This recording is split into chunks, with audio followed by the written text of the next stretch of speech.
Yes, everyone, welcome to the tactical preview. Manchester United against Southampton, 3 o'clock tomorrow afternoon. This is, I think, a very, very important game for Manchester United. I'd stop shy of just saying must win, because then you're like, well, what happens if we don't win?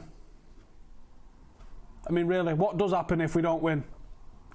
It sucks, doesn't it? So I'd say it's a very important game, but not one that is a must-win. If you're admiring the T-shirt and you're like, yes, Steve, I need myself one of them. These are T-shirts I just designed last week, released them this week, and mine has arrived today. If you want one of those, you can get one at the link in the description, or if you scroll down, YouTube has now started putting merchandise on its own like little shelf underneath the video. So if you fancy one of these, check out those and go and get yourself one of these, because I think they're proper sick. You feeling it? Yeah, and that is the lemon from the Stone Roses thing. Oh yeah. Anyway, let's talk about Southampton. Let's talk about United. Let's talk about how this game's going to go down then. So Ralph Hasenhüttl has turned around the fortunes a little bit at Southampton. He was averaging 0.96 points per game under Mark Hughes. They're now averaging 1.27 points per game under Ralph Hasenhüttl. He has started to make them a bit harder to beat. He has started to introduce goals, but there's also this thing where apart from the last couple of games, they're conceding a lot of goals even when they win, and none of the games where they're involved in, they're really keeping clean sheets. So I think if you're going to be betting on this game, I'd definitely be going for both teams to score. I definitely think that's going to happen. I myself have gone for 3-1 with Pogba as first goal scorer, because I think that's how it's probably going to go down. They like to play a 3-5-2. And when I get to my starting 11 in a little bit, you'll understand another reason why I've gone with the 4-4-2 diamond. Even though I like the 4-4-2 diamond anyway, there's an extra reason. Because they play a 3-5-2, I almost want to go man for man with the three that they've got across the back. Put them under pressure. The fullbacks do bomb on, like most sort of three at the back systems. It relies on people pushing forward from fullback areas to give them the width and give them that attacking impetus, and that's what they do, and you can get in behind them for doing that.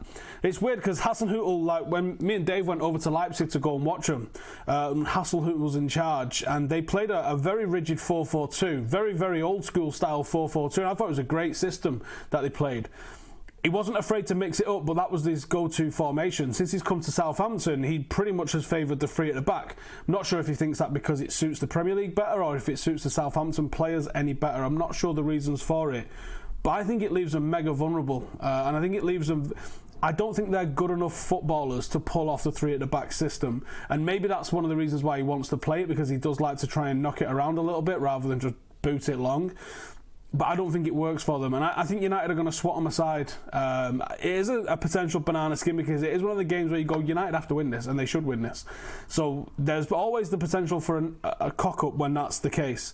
But I do think that United go here and we absolutely smack them around a little bit. It's a very young side Hasenhüttl's got, and I think if you get a nice early goal, there's not going to be an experience in there that knows how to fight back against a team like United at Old Trafford. So I think we're going to put them away. Key player, I think, for United in this game is going to be, surprisingly, Victor Lindelof. Now, Lindelof was not a good player in terms of a centre-half when he signed for United. And he's added to his game. He's developed his game. It's not been a case of settling in. It's not been a case of he had to get used to the league or anything like that. When you look at what he was playing like at Benfica, you look at what he's playing like now, or what he was playing like when he first signed for United, there was no difference. There was absolutely no difference. It was just a different style of play that he was coming up against that he couldn't deal with. The European games were where he shone, and the European games were where we really started to see the real benefit of what Lindelof could bring to the team. Once we started to see those, the confidence in him grew. And it was probably the Juventus game earlier this season where we was like, do you know what? There we go. That's the player that we thought we signed. And he's added to his game. He's become stronger. He's become meaner. I think he's become a better 1v1 defender. And that is why we're now seeing Victor Lindelof be so vital for United. And I think because we don't have Matic in the team at the moment, because we don't have Ander Herrera in the team at the moment, we're relying on someone that can pull it out from the back. Chris Smalling can't do it, and God knows Ashley Young can't do it. So I think you're relying on somebody like Lindelof to pull that out the back. When United win it in that bottom third, someone's got to turn defence into attack, and Lindelof is that man for me, and I think that's what we're going to do. So I reckon Victor Lindelof is going to be today key man, tomorrow's key man. Starting 11 wise, and keep getting your questions in as well. I am looking at them. I'm going to get to them in a second. Starting 11 wise, Solskjaer mentioned in his press conference that it's pretty much going to be the same 11, but Marcus Rashford starts. Now, there's a lot of debate, I think, around who is the one that misses out. Is it Sanchez? Is it Lukaku? Is it somebody else? Is it Fred? I think it'll be Dalot. I think you take Dalot out and you've still got quite a lot of balance in that team, and we can go back to the 4-4-2 diamond. So for me, the back four remains the same. I'd probably start Dalot over Young, but I don't think Solskjaer's gonna. The midfield, McTominay, I think has earned the right to get a third consecutive game after the performance that he put up against Crystal Palace. That was much better, I thought, than the Liverpool game. A lot of people give him credit for the Liverpool game. I thought the difference in the Liverpool game was that I thought he was hiding from the ball. He wasn't hiding from the ball against Crystal Palace. He made himself available, and he was one of the big contributors in terms of possession. So I thought he was a good game against Palace. I think he's earned a third game, and we'll see how it goes. He should be all right against his Southampton midfield. Alongside him, Fred. Again, very involved in the build-up in possession, but I want to see him on the right-hand side. I don't want to see him on that left-hand side. I'd rather Pogba go back over there. And of course, Pogba not going to be available midweek, so I want a big game out of Paul Pogba. He can be the difference in a win or a defeat or a draw in this. Sanchez played in the middle, in that Jesse Lingard role. Let's actually see what it looks like with him playing in that. Him playing there allows him, because he's got energy and because he's got that natural tendency to cut around the place, I think he can work in this position. I think you get him out of Pogba's area a little bit, because they both like to play on this left-hand side. You get him out of Pogba's area a little bit, you let him go forward, you let him ghost in between the two strikers, you let him come back and do a little bit of work, and I think you're going to see a really good Sanchez. And if you don't, it's probably time to start looking about moving the guy on in the summer, because this hasn't worked so far. And it hasn't worked under Mourinho, and it hasn't worked under Solskjaer. So guess what? I don't think it's going to work. So I'm thinking it's going to be the last couple of rolls of the dice for Sanchez. Where does he fit into this team? Because he's too good and he's too expensive to be considered a backup to Jesse Lingard and Juan Mata. You can't have those two ahead of him when the guy's paid £500,000 a week.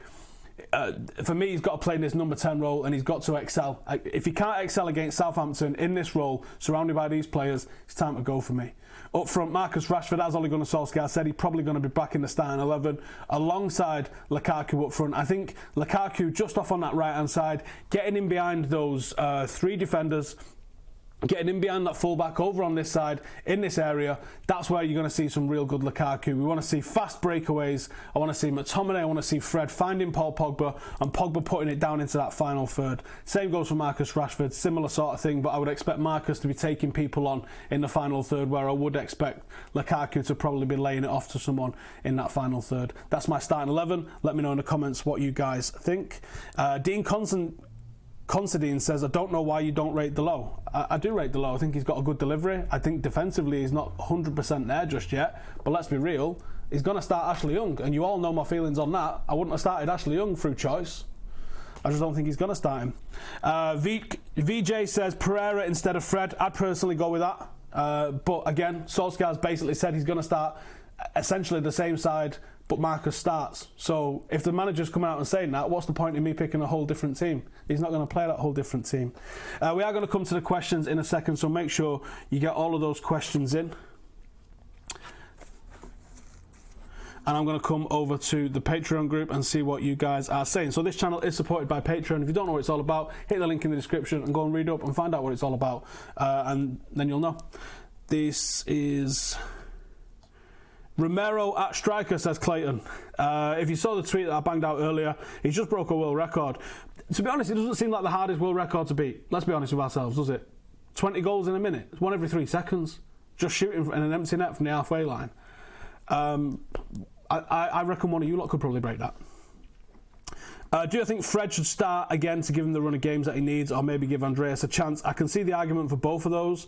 If he plays forward free, if he plays 4-3-3, I can also see the argument for trying Pereira off that right-hand side.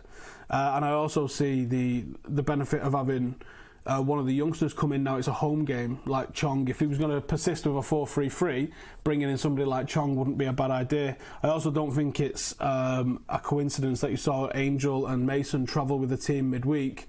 I think that one of those could be involved on the bench this weekend. If Roman Rash clicks well up front over the next few games, can you see a switch to 4-2-2 wide in the near future to compensate for both of them playing at once? I don't think you need to. I think actually Defensively, you kind of do, but that's why you play, ideally, Pereira. And I think, actually, Pogba works quite well defensively. Pogba covers on the left as almost like a left midfielder, and Pereira covers on the right like a right midfielder.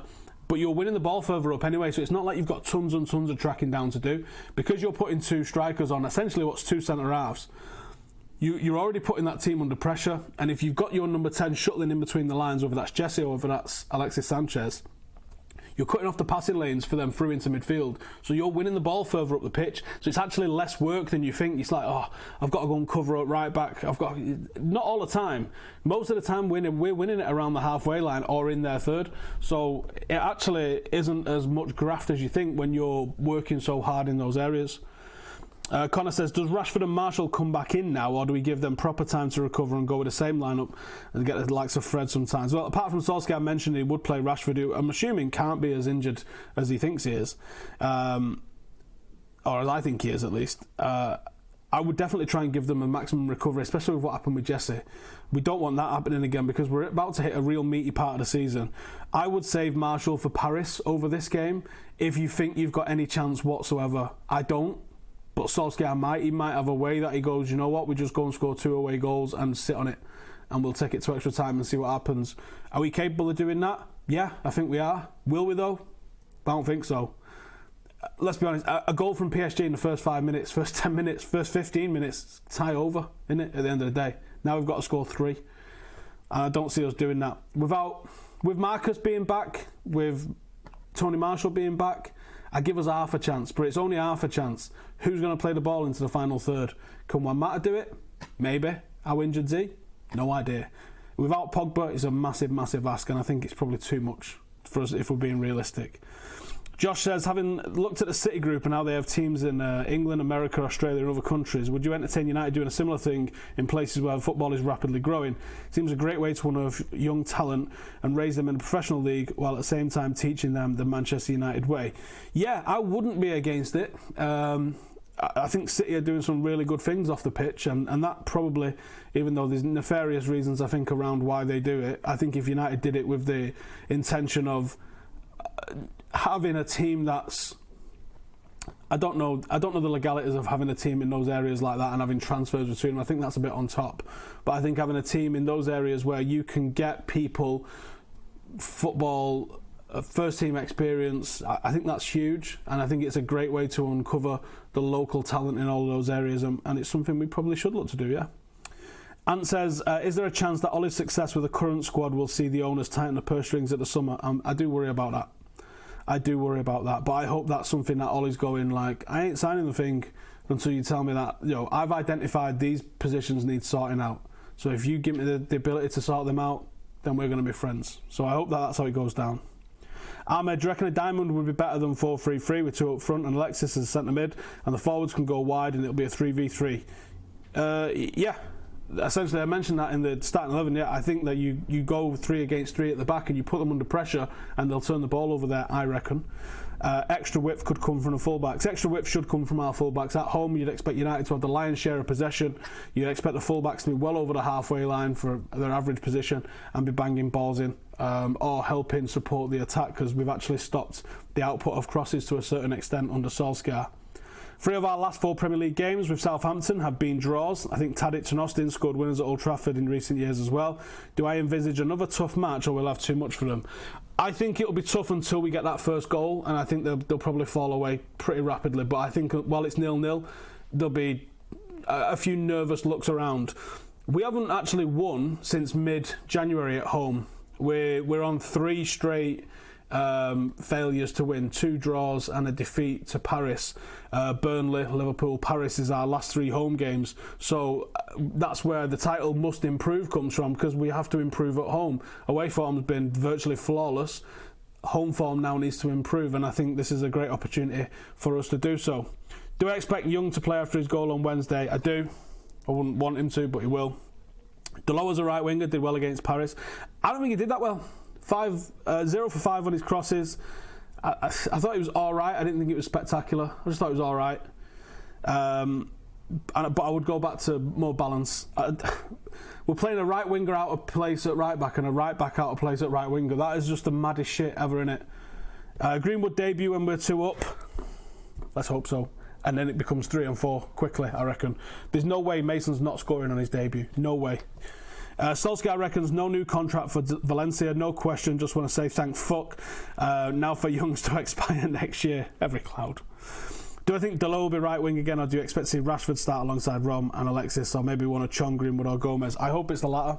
I hope it is Rashford in that too, like we've just sort of seen, and I do hope that Chong, Greenwood, Gomez, one or more of them are on the bench, because they definitely deserve it, and if Ole's going to be here long term, that's what we need to see.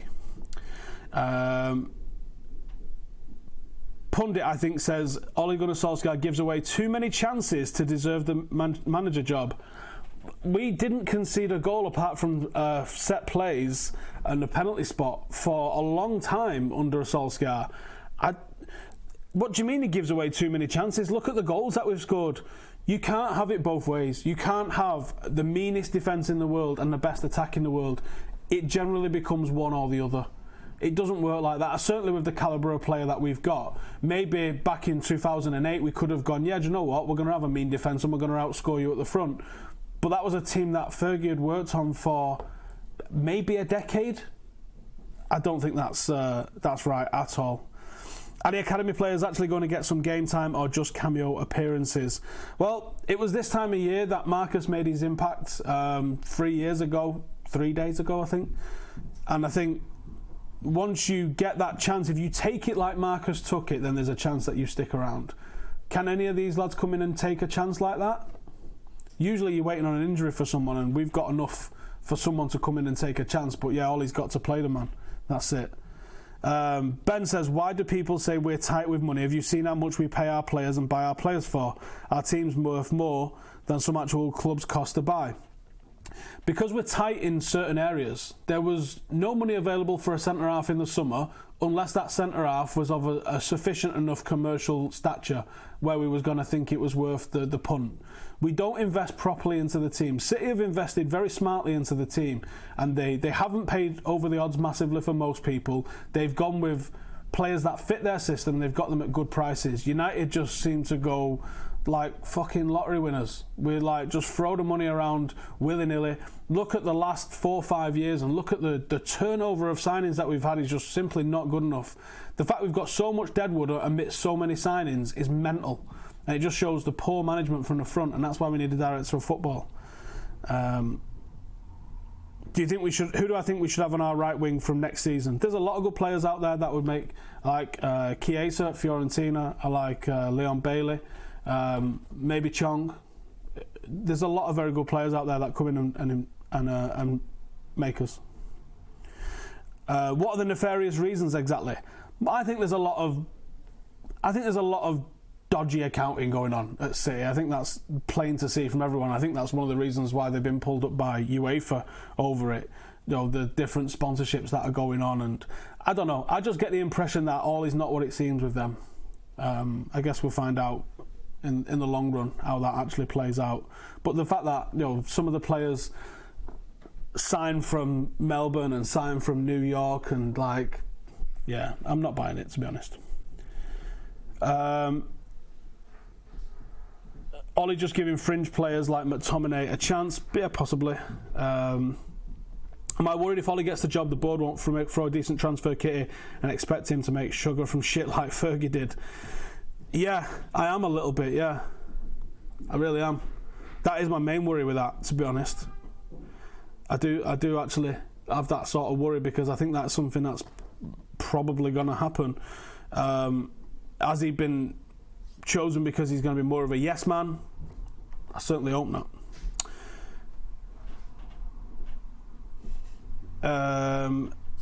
Sanchez is talented, but I don't see how Ole can fit him into United's new style.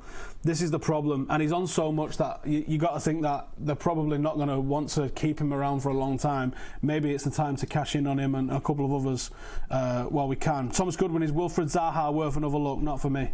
Absolutely not for me. His output's not good enough. He beats a man better than most, but what does he do with it after he's beaten him? It reminds me a lot of Nani. like Christensen, Sancho and Lookman in recent years, do you think that players like Chong and Greenwood should go on loan to the Bundesliga? The Bundesliga team came in for Greenwood earlier in the season and it was rejected. Fred's first 30 minutes was the worst performance I've seen in the United jersey for a long time. I understand he needs a run of games, but it was bad. Staff is seeing something in training with him. They're probably also seeing stuff in training, which is the reason why he hasn't played for so long. But you do have to play to improve. You're not going to play just by whatever you do in training. Righty, I'm going to wrap it up there, but thank you guys for joining us. There will be no review tomorrow. I'm having the day off spent with the missus. I'm going to watch the match on telly, but I'm not coming down to the studio to do the review. So I'll be back on Monday, probably, it might be Sunday, with a podcast with Rio Ferdinand. So make sure to subscribe. Drop us a like if you've not already, and I will see you in the next one. Remember, if you want to get yourself one of these Ollie's at the Wheel t-shirts, then the link is in the description below, and they are limited edition. There's only a couple more left, but if the demand is high, we may do another run, but there may be the last chance. There's only literally a handful left if you want to get one. Like I said, links in the description. Check out Patreon, and I will see you in the next one. Laters.